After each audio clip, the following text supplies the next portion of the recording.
നമസ്കാരം.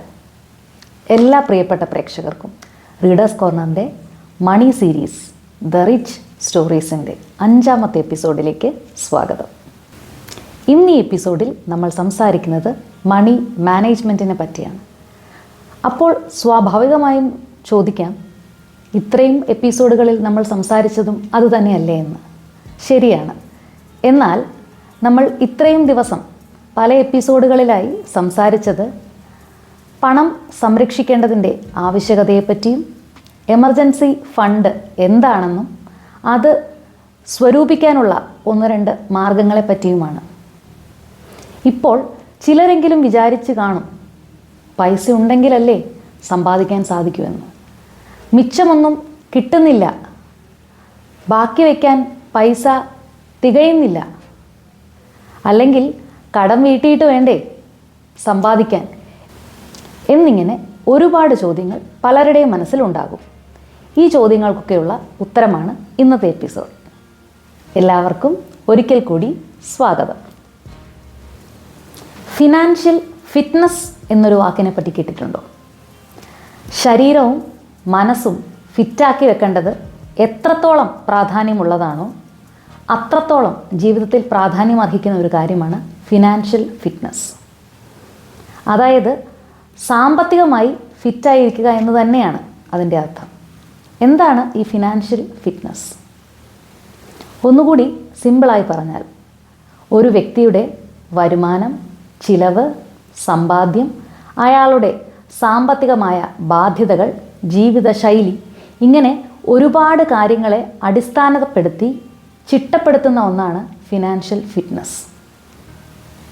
അത് ഓരോ വ്യക്തിക്കും അവരുടെ ജീവിത നിലവാരത്തിനും വരുമാനത്തിനും ഒക്കെ അനുസരിച്ച് വ്യത്യാസപ്പെട്ടുകൊണ്ടിരിക്കും. കാരണം നമ്മുടെ ജീവിതത്തെ ചിട്ടപ്പെടുത്തുന്നത് നമ്മുടെ വരുമാനത്തിന് അനുസരിച്ചാണ്. അപ്പോൾ വരവറിയാതെ ചിലവ് ചെയ്യാൻ പാടില്ല എന്ന് സാരം. ഫിനാൻഷ്യലി ഫിറ്റാവാൻ എന്ത് ചെയ്യണം? ശരീരത്തിൻ്റെ ഫിസിക്കൽ ഫിറ്റ്നസ്സിന് നല്ല ഭക്ഷണവും വ്യായാമവും നല്ല ഉറക്കവും വെള്ളവും ഒക്കെ ആവശ്യമാവുന്നത് പോലെ തന്നെ ഫിനാൻഷ്യലി ഫിറ്റാവാൻ എന്തൊക്കെ ഘടകങ്ങളാണ് ഒന്നിച്ചു ചേരേണ്ടത്? ഒരു ഉദാഹരണത്തിലൂടെ ഞാനിത് പറയാം. സ്കൂളിൽ പോകുന്ന ഒരു കുട്ടി, ആ കുട്ടിയുടെ വിദ്യാഭ്യാസം ഏറ്റവും മെച്ചപ്പെട്ട രീതിയിലാകണമെങ്കിൽ എന്തൊക്കെ കാര്യങ്ങളാണ് നമുക്ക് വേണ്ടത്? ആ കുട്ടിക്ക് പഠിക്കാൻ അനുകൂലമായ ഒരു അന്തരീക്ഷം വീട്ടിലുണ്ടായിരിക്കണം, പഠനത്തിന് വേണ്ട സാമഗ്രികൾ ഉണ്ടായിരിക്കണം, ശാന്തമായ ഒരു മനസ്സ്, ഏകാഗ്രമായ ഒരു മനസ്സുണ്ടായിരിക്കണം, അല്ലേ? അങ്ങനെയല്ലെങ്കിൽ തുടർച്ചയായി ആ പ്രവൃത്തി ചെയ്യുവാനോ അതിനൊരു വിജയം കണ്ടെത്തുവാനോ സാധിക്കുകയില്ല. അതുപോലെ തന്നെ ഫിനാൻഷ്യലി ഫിറ്റാകണമെങ്കിൽ അടുക്കും ചിട്ടയോടുകൂടിയും വെക്കേണ്ട ചില കാര്യങ്ങളുണ്ട്. ഏതൊക്കെയാണ് ആ ഘടകങ്ങളെന്ന് സംസാരിക്കാം. ഒന്നാണ് നമ്മുടെ വരുമാനം. 2 നമ്മുടെ സ്പെൻഡിങ്ങുകൾ, എന്തിനൊക്കെ നമ്മൾ പണം ചിലവാക്കുന്നു എന്നുള്ളത്. 3ാമത്തതാണ് സേവിങ്സ് അഥവാ ഇൻവെസ്റ്റ്മെൻറ്റുകൾ. പലതരത്തിലുള്ള ഇൻവെസ്റ്റ്മെൻറ്റുകളാകാം, പലതരത്തിലുള്ള ധനസമ്പാദന രീതികളാവാം. ഫിനാൻഷ്യലി ഫിറ്റായിരിക്കാൻ എന്തൊക്കെ ഘടകങ്ങളാണ്, അവിഭാജ്യ ഘടകങ്ങളാണ് നമ്മൾ അറിഞ്ഞിരിക്കേണ്ടത്? വരുമാനത്തെപ്പറ്റി അറിഞ്ഞിരിക്കണം, അഥവാ ഇൻകം. പലതരത്തിലാവാം നിങ്ങളുടെ ഇൻകം. സാലറിയിൽ നിന്നാവാം, നമുക്ക് മറ്റേതെങ്കിലും ഡിവിഡൻറ്റുകൾ ഇൻവെസ്റ്റ്മെൻറ്റിൽ നിന്ന് കിട്ടുന്നതാവാം, എൻ്റെ ഒരു സ്ഥാപനം ഞാൻ വാടകയ്ക്ക് കൊടുത്തിട്ടുണ്ടെങ്കിൽ അതിൽ നിന്ന് കിട്ടുന്ന വാടകയാവാം, ഞാൻ നടത്തിക്കൊണ്ട് പോകുന്ന ഒരു സംരംഭത്തിൽ നിന്നുള്ള പ്രോഫിറ്റ് ആവാം. എനിക്ക് കിട്ടുന്ന ഏതെല്ലാം രീതിയിൽ കിട്ടുന്ന വരുമാനങ്ങളെല്ലാം, ചിലപ്പോൾ എനിക്ക് ഒരു പഠിക്കുന്ന കുട്ടിയാണെങ്കിൽ എനിക്ക് ആരെങ്കിലും തരുന്ന ടിപ്പുകളോ ഗിഫ്റ്റുകളോ, ഇൻ മോണിറ്ററി ടേംസ്, അതൊക്കെ എൻ്റെ വരുമാനമാണ്. അതാണ് 1ാമത്തെ ഘടകം. 2ാമത്തെ ഘടകം സ്പെൻഡിങ്. എനിക്ക് എന്തെല്ലാം തരത്തിലുള്ള ചിലവുകളാണുള്ളത്? നിത്യേന വരുന്ന ഒഴിച്ചുകൂടാനാവാത്ത ചിലവുകൾ, ആഹാരം, ഭക്ഷണം, വെള്ളം, താമസം.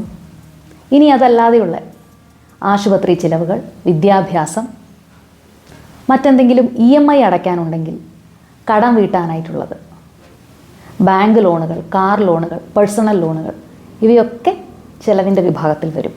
ഇത് 3ാമത്തെ ഘടകം, ഏറ്റവും പ്രധാനപ്പെട്ട ഘടകം, സേവിങ്സ് ആൻഡ് ഇൻവെസ്റ്റ്മെൻറ്റ്.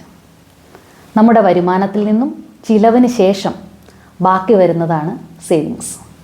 ഇൻവെസ്റ്റ്മെൻറ്റുകൾ സ്റ്റോക്ക് മാർക്കറ്റിൽ ഇൻവെസ്റ്റ് ചെയ്യുന്നതാവാം, ലാൻഡിൽ ഇൻവെസ്റ്റ് ചെയ്യുന്നതാവാം, ഗോൾഡിൽ ഇൻവെസ്റ്റ് ചെയ്യുന്നതാവാം. ഇങ്ങനെ പലതരം ഇൻവെസ്റ്റ്മെൻറ്റുകളുണ്ട്. ഇവയെ എല്ലാം ഒരു രാസപ്രവർത്തനത്തിൽ എങ്ങനെ സംയോജിപ്പിക്കണോ അതേ രീതിയിൽ സംയോജിപ്പിക്കുകയാണ് വേണ്ടത്. ഈ ഒരു ഫോർമുല ഓരോ വ്യക്തിക്കും വ്യത്യാസപ്പെട്ടിരിക്കും. അതെങ്ങനെയാണ് എന്നാണ് നമ്മളിന്ന് പഠിക്കുന്നത്. അതിൻ്റെ ബേസിക്. ഫിനാൻഷ്യൽ ഫിറ്റ്നസ്സിന് ആവശ്യമായ ഒന്നാമത്തെ ഘടകം വരുമാനം. അത് ഞാൻ ഓൾറെഡി പറഞ്ഞു കഴിഞ്ഞു, സാലറിയിൽ നിന്നാണെന്ന് പ്രധാനമായി വിചാരിക്കുക. ഒരു മിഡിൽ ക്ലാസ്സിനെ പറ്റിയാണ് നമ്മൾ സംസാരിക്കുന്നത്. പലപ്പോഴും ആളുകൾക്ക്, പ്രത്യേകിച്ച് കേരളത്തിൽ, സഹായ മനസ്കത കുറച്ച് കൂടുതലാണ്. ഞാൻ സാമ്പത്തികമായി സുരക്ഷിതമല്ലാതിരിക്കുന്ന അവസരത്തിൽ പോലും മറ്റുള്ളവരെ സഹായിക്കാനുള്ള ഒരു ടെൻഡൻസി ആളുകൾക്കുണ്ട്. അത് സ്വർണത്തിൻ്റെ രൂപത്തിലാവാം. എങ്ങനെ? നമ്മൾ സ്വർണ്ണാഭരണങ്ങളൊക്കെ ബന്ധുക്കാർക്കോ സുഹൃത്തുക്കൾക്കോ ഒക്കെ പണയം വെക്കാൻ നൽകും.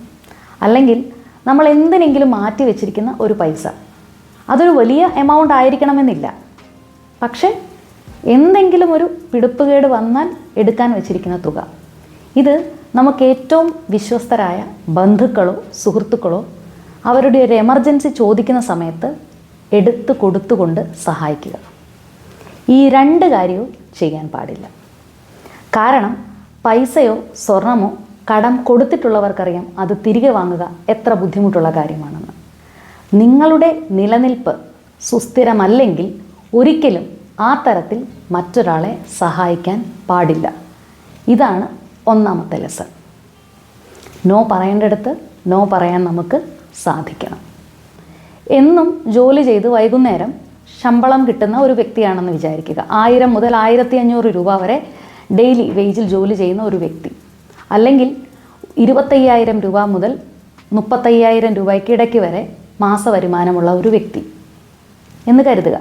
അല്ലെങ്കിൽ അതിനു മുകളിൽ 50,000-ഓ 1,00,000-ഓ 2,00,000-ഓ എത്രയോ ആകട്ടെ നിങ്ങളുടെ വരുമാനം. നിങ്ങൾക്ക് ഏത് രീതിയിൽ പൈസ ഇൻകമായിട്ട് കിട്ടിയാലും അതിനെ ഒറ്റ സോഴ്സിൽ സ്റ്റോർ ചെയ്യാൻ സാധിക്കണം. പൈസ ഏതു വിധേനയും ഏത് രൂപത്തിൽ കിട്ടിയാലും അതിനെ ഒരു അക്കൗണ്ടിലേക്ക് മാറ്റാൻ സാധിക്കണം. ആ അക്കൗണ്ട് നമ്മുടെ വരുമാനത്തിനു വേണ്ടി മാത്രമുള്ള അക്കൗണ്ട് ആയിരിക്കണം. അപ്പോൾ നമുക്കറിയാൻ സാധിക്കും എത്രത്തോളം വരുമാനം നമുക്ക് ലഭിക്കുന്നുണ്ടെന്ന്. ഇങ്ങനെ പൈസ അക്കൗണ്ടിൽ സൂക്ഷിക്കുന്നത് കൊണ്ട് തന്നെ നമുക്ക് അതിനെപ്പറ്റി കൃത്യമായ ഒരു കണക്കുണ്ടായിരിക്കും. നിങ്ങൾക്ക് നിങ്ങളുടെ തൊഴിലുടമ കാശായിട്ട് കയ്യിൽ തരികയാണെങ്കിൽ കൂടി ആ പൈസ എല്ലാ ദിവസവും കിട്ടുന്ന വ്യക്തിയാണെങ്കിൽ ആഴ്ചയുടെ ഒടുവിൽ ആ പൈസ ബാങ്കിൽ നിക്ഷേപിക്കാൻ ശ്രദ്ധിക്കുക. ഓട്ടോമാറ്റിക്കലി ആ ഒരു ഹാബിറ്റ് ഡെവലപ്പായി വരും. അപ്പോൾ നിങ്ങൾക്ക് പണം വരാൻ ഒരു അക്കൗണ്ടുണ്ട്, ഇൻകം അക്കൗണ്ട്. ഈ അക്കൗണ്ടിൽ പണം വരാൻ മാത്രമേ അനുവദിക്കാവൂ. പിന്നെ ഇന്ന് കൊച്ചുകുട്ടികൾക്ക് പോലും അനായാസം മൊബൈൽ ബാങ്കിങ്ങുകളും ഇൻ്റർനെറ്റ് ബാങ്കിങ്ങുകളുമൊക്കെ കൈകാര്യം ചെയ്യാൻ അറിയും. വളരെ കുറച്ചൊരു സമയം ഇത് എങ്ങനെ കൈകാര്യം ചെയ്യണമെന്ന് പഠിച്ചാൽ നമുക്ക് ഈസിയായി, ഇന്നത്തെ സാഹചര്യത്തിൽ അത് പഠിക്കേണ്ടത് വളരെ അത്യാവശ്യവുമാണ്, നമുക്കിത് പഠിച്ചെടുക്കാനും പലതരം ട്രാൻസാക്ഷൻസ് കൈകാര്യം ചെയ്യാനും സാധിക്കും. ഇതുകൂടാതെ നമുക്ക് മറ്റൊരു അക്കൗണ്ട് കൂടി വേണം. എനിക്ക് മാസം 50,000 രൂപ വരുമാനം ലഭിക്കുന്നു എന്ന് വിചാരിക്കുക. ഞാൻ ആദ്യം പറഞ്ഞ കണക്കെഴുതി വെക്കുന്ന നമ്മുടെ കണക്ക് പുസ്തകമില്ലേ, അങ്ങനെ 3-4 മാസം കണക്കെഴുതി വെക്കുമ്പോൾ എനിക്ക് മനസ്സിലാകും ഒരു മാസം ഏകദേശം എനിക്ക് ചിലവാകുന്ന തുക ഏത് റേഞ്ചിൽ വരുമെന്ന്. 50,000 രൂപ വരുമാനം ലഭിക്കുന്ന എനിക്ക് 30,000 രൂപയാണ് പല വിധത്തിലായി ചിലവ് വരുന്നതെന്ന് വിചാരിക്കുക. അപ്പോൾ എൻ്റെ സ്പെൻഡിങ് എമൗണ്ട് ഏകദേശം 30,000 രൂപയാണ്. അതിൽ എൻ്റെ എല്ലാത്തരം ചിലവുകളും വരും. വാടക, വെള്ളം, ഭക്ഷണം, ഇലക്ട്രിസിറ്റി, വിദ്യാഭ്യാസം, ആരോഗ്യ പ്രശ്നങ്ങൾക്കുണ്ടെങ്കിൽ മരുന്നുകൾ വാങ്ങാനുള്ള പൈസ, EMI അടയ്ക്കാനുള്ള പൈസ, ഇതെല്ലാം ചേർന്ന് വരുന്നതാണ് എൻ്റെ സ്പെൻഡിങ്. അതിന് എത്ര രൂപയാകുന്നു അത്രയും രൂപ ഒരു മാസത്തിൻ്റെ തുടക്കത്തിൽ തന്നെ രണ്ടാമത്തെ അക്കൗണ്ടിലേക്ക് മാറ്റിവെക്കുക. ഇപ്പോൾ ചിലർ പറയും എനിക്ക് 50,000 രൂപ വരുമാനം കിട്ടിയാൽ 55,000 രൂപ ചിലവാണെന്ന്. കാരണം വരുമാനം കൂട്ടുക എന്നുള്ളത് പെട്ടെന്ന് സാധ്യമല്ലെങ്കിലും വരുമാനത്തിൽ നിന്ന് ചിലവിനെ വെട്ടിക്കുറയ്ക്കാൻ നമുക്ക് സാധിക്കും. അതിന് പ്രോപ്പറായ കാൽക്കുലേഷൻ വേണം. ആ കാൽക്കുലേഷന് വേണ്ടിയാണ് 3-4 മാസം കണക്കുകൾ എഴുതി സൂക്ഷിക്കാൻ പറയുന്നത്. അല്ലെങ്കിൽ പലതരം ആപ്പുകൾ മൊബൈലിൽ അവൈലബിൾ ആണ്. അതിൽ നിന്ന് നമുക്ക് അറിയാൻ സാധിക്കും അനാവശ്യമായി ഏതൊക്കെ രീതിയിലാണ് ഞാൻ പൈസ ചിലവാക്കുന്നത്. സ്മോക്കിംഗ് ഹാബിറ്റുള്ള ആളുകൾക്ക് അത് കുറയ്ക്കാനോ ഒഴിവാക്കാനോ സാധിക്കും.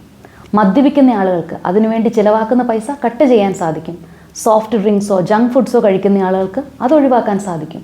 അനാവശ്യമായ ഔട്ടിങ്ങുകളോ പാർട്ടികളോ സ്വിഗ്ഗി സൊമാറ്റോ പോലെ ഭക്ഷണം കഴിക്കുന്ന ആളുകൾക്ക് അത് കട്ട് ചെയ്യാൻ സാധിക്കും. ഇതൊക്കെ 1000 രൂപയോ 500 രൂപയോ നിങ്ങൾക്കൊരു മാസം മാറ്റിവെക്കാൻ സാധിക്കുന്നുണ്ടെങ്കിൽ അത് നിങ്ങളുടെ വിജയമാണ്. അതിനാദ്യം എന്തിനൊക്കെ പൈസ ചിലവാക്കുന്നു എന്ന് അറിയണം. മൂന്നാമത്തെ കാര്യം സേവിങ്സ് ആൻഡ് ഇൻവെസ്റ്റ്മെൻറ്റ്. 50,000 രൂപ വരുമാനം വന്നു, 30,000 രൂപ എനിക്ക് ചിലവായി, മിച്ചം വരുന്ന 20,000 രൂപയാണ് എൻ്റെ സമ്പാദ്യം. എല്ലാവർക്കും ഇത് ഈ പ്രപ്പോർഷനിൽ തന്നെ സംഭവിക്കണമെന്ന് നിർബന്ധമില്ല. ഞാൻ പറഞ്ഞു നമുക്ക് ഈ ഒരു സൈക്കിളിൻ്റെ ഭാഗമാകാൻ ഇഫക്റ്റീവ് ക്യാഷ് ഫ്ലോ സിസ്റ്റം എന്ന് പറയും. ഈ ഒരു സൈക്കിളിലേക്ക് വരാൻ കുറച്ചധികം സമയമെടുക്കും. 6 മാസം ഏറ്റവും കുറഞ്ഞതെടുക്കാം. കാരണം ഇതുവരെ ചിട്ടയായി നമ്മൾ പണത്തെ കൈകാര്യം ചെയ്തിട്ടില്ലെങ്കിൽ ഒറ്റയടിക്കത് സാധ്യമല്ല. അതിന് പലതുള്ളി പെരുവെള്ളം എന്ന് പറയുന്നത് പോലെ പല തവണയായുള്ള പല മാസത്തിലെ വരുമാനങ്ങൾ ക്രമീകരിച്ചുകൊണ്ട് മാത്രമേ സാധിക്കുകയുള്ളൂ. എന്നാൽ സാധിക്കായികയൊട്ട് ഇല്ല താനും. അടുത്തൊരു ഡിസ്ക്ലെയിമർ. ഇന്ന് നമ്മൾ ഓൺലൈൻ ട്രാൻസാക്ഷൻസ് ആണ് കൂടുതലും, UPI പേയ്മെൻറ്റുകളാണ് കൂടുതലും ചെയ്യുന്നത്. അപ്പോൾ ഇങ്ങനത്തെ ഒരു സാഹചര്യത്തിൽ നമ്മൾ നമ്മുടെ ബാങ്ക് അക്കൗണ്ടുകളൊക്കെ പരസ്പരം ഈ UPI സോഴ്സസിൽ ഗൂഗിൾ പേ, ഫോൺ പേ, പേടിഎം ഇതിലൊക്കെ ലിങ്ക്ഡ് ആയിരിക്കും. ഇവിടെ ചെയ്യാൻ പാടില്ലാത്തൊരു കാര്യം, യൂഷ്വലി നമ്മൾ എന്ത് ചെയ്യുമെന്ന് വെച്ചാൽ പെട്ടെന്ന് എൻ്റെ കയ്യിൽ കൂടുതൽ വരുമാനവും കൂടുതൽ സമ്പാദ്യവും ഉണ്ടാകാൻ വേണ്ടിയിട്ട് ഒറ്റയടിക്ക് സ്പെൻഡിങ് വെട്ടിച്ചുരുക്കും. ഇത്തരം കാര്യങ്ങളൊക്കെ നമ്മൾ ചെയ്തു തുടങ്ങുമ്പോൾ തുടക്കത്തിൻ്റെ ആവേശത്തിൽ പലപ്പോഴും നമുക്ക് സംഭവിക്കാവുന്ന ഒരു മിസ്റ്റേക്ക്, നമ്മൾ പെട്ടെന്ന് നമ്മുടെ സ്പെൻഡിങ്ങുകൾ ഒരു പരിധിയിലധികം വെട്ടിക്കുറയ്ക്കാൻ ശ്രമിക്കും. അത് എല്ലായ്പ്പോഴും എല്ലാവർക്കും ഉപകാരപ്പെട്ടുകൊള്ളണമെന്നില്ല. ഉദാഹരണത്തിന് ഞാൻ ഒരു പരിധിയിലധികം എൻ്റെ വെട്ടിച്ചുരുക്കലുകൾ നടത്താൻ തുടങ്ങിയാൽ എനിക്കിതിൻ്റെ കൺസിസ്റ്റൻസി, തുടർച്ച മെയിൻറ്റെയിൻ ചെയ്യാൻ സാധിക്കില്ല. കാരണം കുറച്ച് അധികം മാസങ്ങൾക്ക് ശേഷം ഞാൻ ടോട്ടലി ബേൺഡ് ഔട്ട് ആവും. അപ്പോൾ എനിക്ക് പിന്നീട് ഈ ഒരു ഹാബിറ്റ് തുടർന്നു കൊണ്ടുപോകാൻ സാധിക്കില്ല. ചിലപ്പോൾ ഓവർ സ്പെൻഡ് ചെയ്യാനുള്ള സാധ്യതയുണ്ട്. ഇത് പല ആളുകളിലും പൊതുവെ കാണുന്നതാണ്.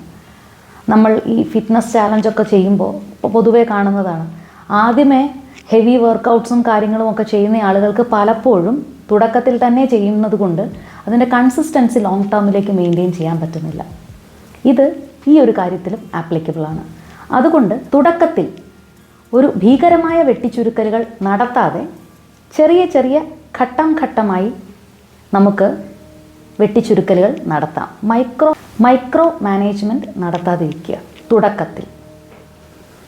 മൂന്നാമത്തെ ഏറ്റവും പ്രധാനപ്പെട്ട ഒരു കാര്യം, നമുക്ക് സമ്പാദ്യമാണ് ഉണ്ടാകേണ്ടത്. Savings and investment. ഇവിടെ പലപ്പോഴും ആളുകളുടെ ഒരു തെറ്റിദ്ധാരണ, കുറേയധികം വരുമാനമുണ്ടെങ്കിൽ എനിക്ക് കുറേയധികം സമ്പാദ്യമുണ്ടാകുമെന്നാണ്.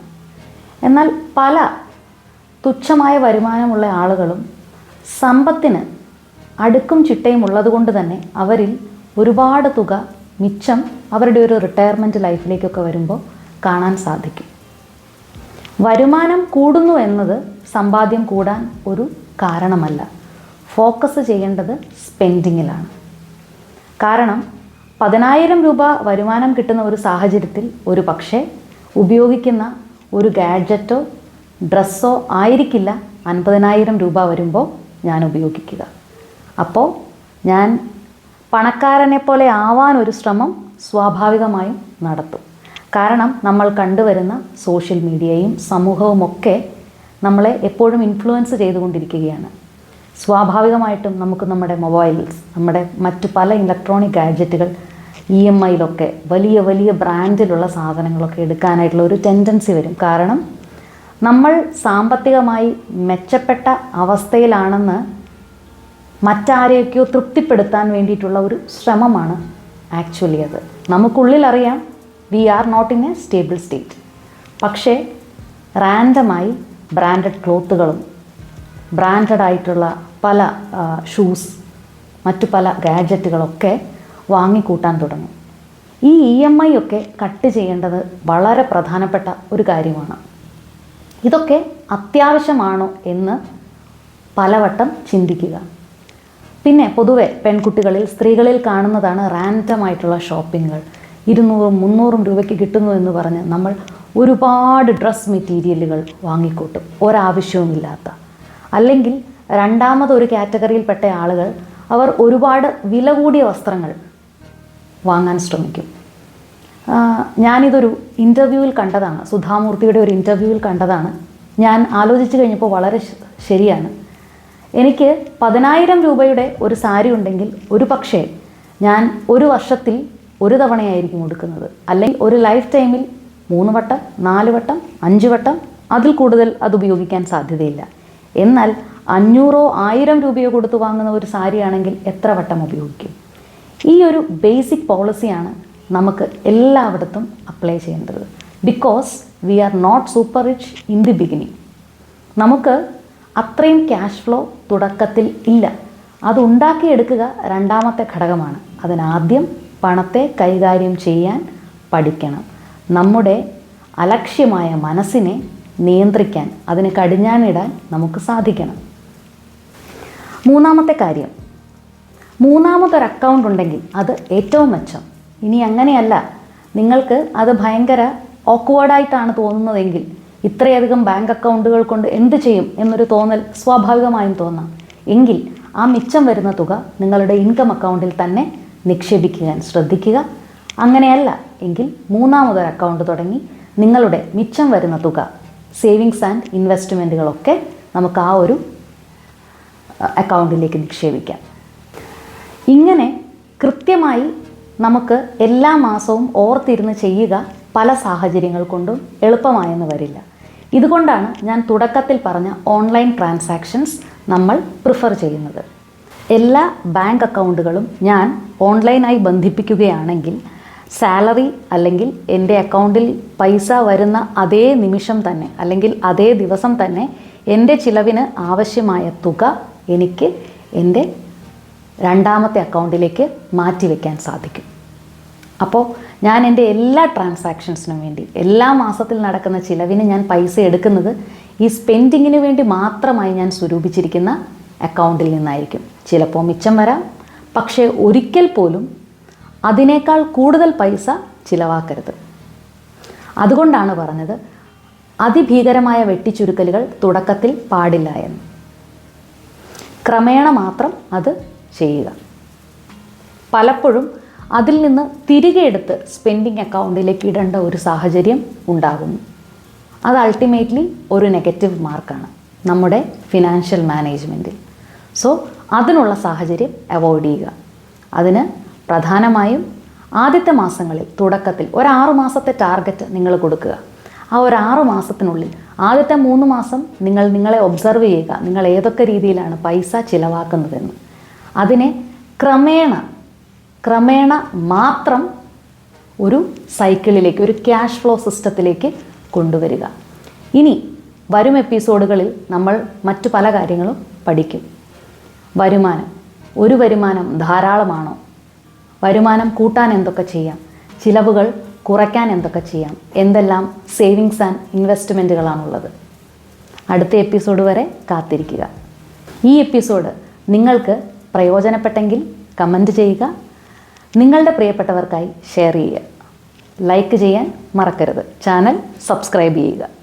എല്ലാവർക്കും ഒരിക്കൽ കൂടി നന്ദി.